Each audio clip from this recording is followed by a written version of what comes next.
Hey, let me ask you a question, all right?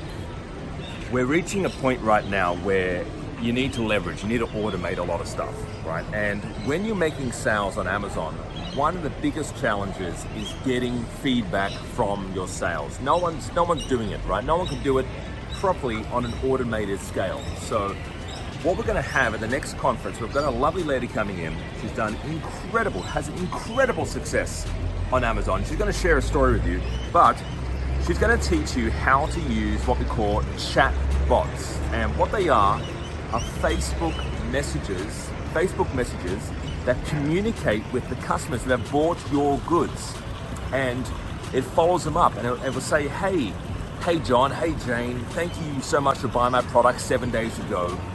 And would you kindly give us feedback? We're a family company. We would love to work, we would love to get your feedback. This is how we thrive. This is how we grow our family business.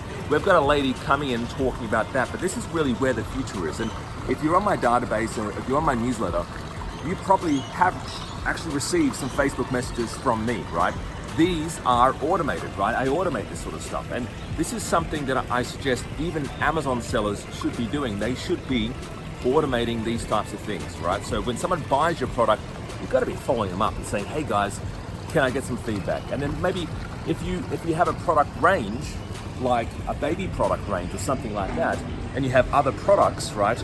You could be saying, hey, thank you so much for buying my pram or my stroller organizer. Would you be interested also in this product, this related product, right? Because if you have a range or if you have a brand, and they trust that brand, they're going to keep on buying from the same brand, right? It's kind of like when you go to, you buy, I don't know, craft foods, right? And you're like, because you like and trust that brand, you're going to keep on buying from them. So, guys, this is what we teach, by the way, as well. So you want to have 3 products in one niche. So you have 3 baby products, or then you have all 3 pet products, right, under the same logo, it's the same brand. But it is important to think, how can I contact more people, more of your customers, to get that awesome 5-star feedback that you need to be successful. So I just wanted to share a bit of wisdom today. Have a great day, guys. Have a great day. You worry about this one?